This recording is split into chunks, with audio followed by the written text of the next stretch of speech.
Greetings, my gamer friends. I'm Anthony, and this is my Harry Potter robe. Pretty cool, right? Yeah. I thought I'd wear it to give myself some kind of, nerd street cred, if you will. Because in my other videos, I'm just wearing, like, normal clothes. So, here you go, Harry Potter wizard, yay. Anyway, today I'm going to be reviewing The Darkest Dungeon. And as of right now, I have well over 100 hours played. Thank you, Nintendo Switch. Yes, I did my entire playthrough on the Switch because it's a very natural fit for the console. Like, slow turn-based things fit very well on this thing because personally I played it mostly at the gym, walking on the treadmill with the Joy-Cons in my hands, and it didn't matter if I looked away at the clock or, changed the speed on the treadmill because, the game's so slow. And I don't mean that in a bad way. Anyhow, I freaking love this game. Should get that out of the way. I really love this game. Okay. The Darkest Dungeon is a gothic, roguelike, turn-based dungeon crawler with traditional RPG elements and class systems. What does that mean? That means, you gear up your party and you take them into the dungeon and there's these nice little, gothic, like, dark graphics and, you scroll by and, oh, there's a treasure chest, there's a monster. And, yeah, this game is awesome. I lost a lot of nights playing it and, yeah, it fits right at home on the Switch. So, let's get started.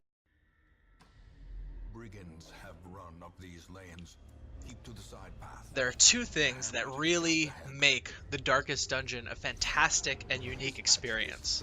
The first would have to be the oppressing difficulty level. Make no mistake, this game is hard, with features like permanent death, equipment loss, and a stress meter you have to manage. Some find the difficulty a bit crippling, to be honest. It would be easy to see how a casual gamer might be overwhelmed. If you want to have a good time with The Darkest Dungeon, you're going to have to really commit to it and learn what each class does and how the skills interact with each other. You're also going to be forced to learn how to properly build a team and even learn what equipment is appropriate for each role.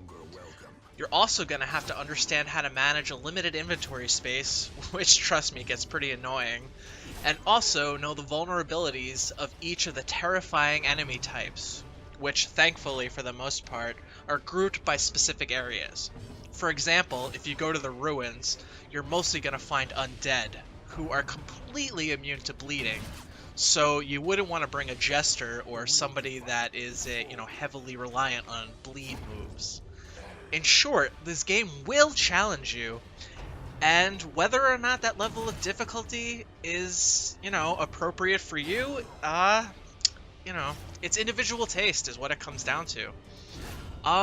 The second unique characteristic of The Darkest Dungeon that makes it a unique and infectious experience is the gloomy gothic horror overtones that the game just seems to ooze from every pore.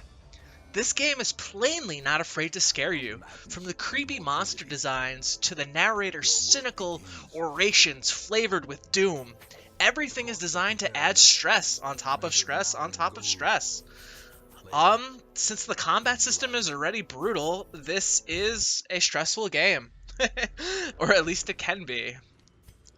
It's safe to say that this game is drenched in an uneasy atmosphere, and personally, I found it delightful.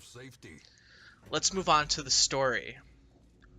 While Darkest Dungeon does have a story, it's pretty bare bones, and largely revolves around listening to the narrator during simple cutscenes and loading screens. He informs the player of mistakes he made, twisted indulgences, and immoral acts committed prior to his demise. That's right, the narrator is dead the whole time he's narrating the game to you, which, whatever, right? Doesn't really matter. Guy from Beyond the Grave, totally welcome in this game to tell you what's going on. Anyway, for example, he talks about his life, and one of the bosses is a crew of undead pirates he assassinated because they knew too much about the cargo he was importing and exporting, and they tried to extort more money from him. So this guy, decided to kill them. They were more trouble than they're worth. That's the kind of guy the narrator is. And he's the source of the game's entire storytelling element. He's a brutal aristocrat with a craving for arcane knowledge. And, yeah, he has this grisly past that is pretty satisfying to learn about. However, I digress, because overall, this game's focus is definitely not the story. But you have to give props to the company for giving it one anyway. And one that's actually, fun to learn about.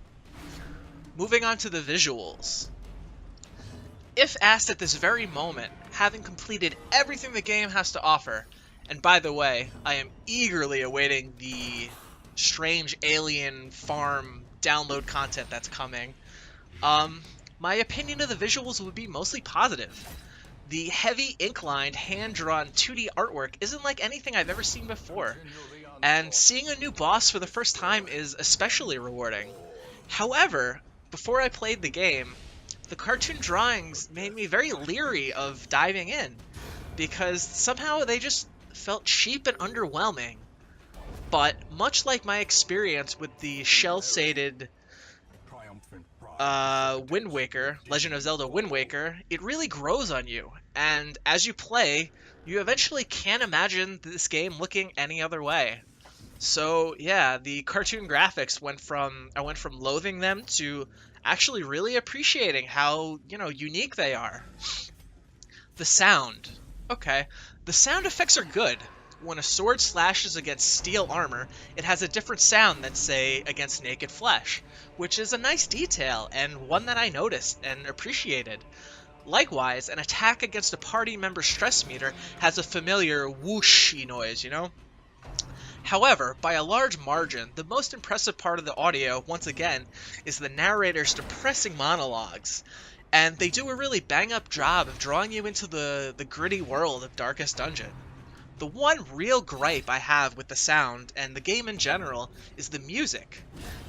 It gets super annoying and super repetitive, and because the entire soundtrack is limited to one very repetitive music track. And while this is, it's a good music track, it's just not enough. The game would have benefited so much just from allowing each of the 5 areas to have its own battle music. That would have kept things really fresh for the ears, but unfortunately, that's not what we have, so we just have to grin and bear the endlessly looped fight track. I mean, oh well, nothing's perfect, right? The game mechanics. The actual game is broken up into 3 parts. The first part being the upgrading the town buildings and heroes section, which basically comes down to smart resource management via golden heirlooms. Not the biggest portion of the game, but important. The second part is gearing up for combat, which is done before every mission. This is mostly accomplished by picking the appropriate trinkets, which are the only form of gear, by the way, for each hero to maximize your battle strategy with them. For example, you don't want to gear up your man-at-arms with a damage-boosting trinket if your plan is to have him chill all the way in the back and just cast party buffs the entire time. It would be a waste of equipment. So you have to make decisions like that. Additionally, during this phase, you have to decide how many of each supply to bring. Bringing too many will quickly deplete your precious gold resource. But will 12 food and 8 torches be enough for a medium-length mission? I hope so, for your sake. And ultimately, you won't know until you have some experience with the game. But no, 12 food and 8 torches is usually not enough for a medium mission. Hint, hint. The third and final section of Darkest Dungeon is the actual dungeon crawling and combat, which is by far the most enjoyable section because it lets you test your current knowledge of the game and adapt a strategy to the dungeon you're currently raiding. Each character of your 4-man party goes into battle with 4 chosen abilities. Granted, there are only 8 abilities for each class, but you still have to decide which ones you want to use. The real trick to this, of course, is discovering the synergy between them and between the classes. And you do this simply by experimenting as you climb around the procedurally generated world and face off against its monstrous inhabitants. Also, you must remember to keep your party fed, avoid or disarm traps, and keep your ever-important torchlight meter up. Admittedly, this is a lot to keep track of, especially at first. But as the game goes on, this becomes second nature and, it's not quite a big deal.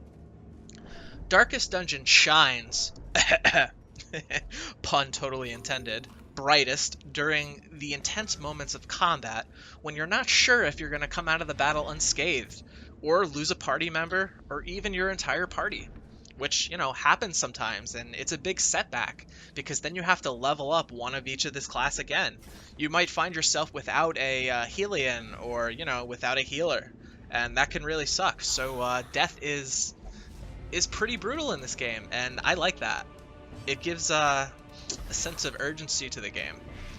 Boss fights in particular are a joy, and figuring out each particular gimmick is just plain fun to do. As the difficulty advances, it also becomes important to consider which character classes excel at taking down which bosses, all of which are satisfying, albeit a difficult task. And my closing thoughts.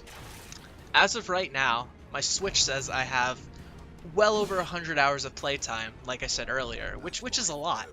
It's in fact my most played Switch game at the moment, if that tells you anything. So suffice to say, I think this is an absolutely fantastic game. Aside from some minor complaints, like not being able to freely bind your keys, or at least assign a button to the damn torch meter that you have to refill every 3 steps, I found the Darkest Dungeon a delight to play. From the moment I picked it up, I was captivated by its creepy and foreboding essence. Learning both the stat systems and the multiple ways to play each class was great fun, and it held my attention for quite a while, and probably will do the same for you.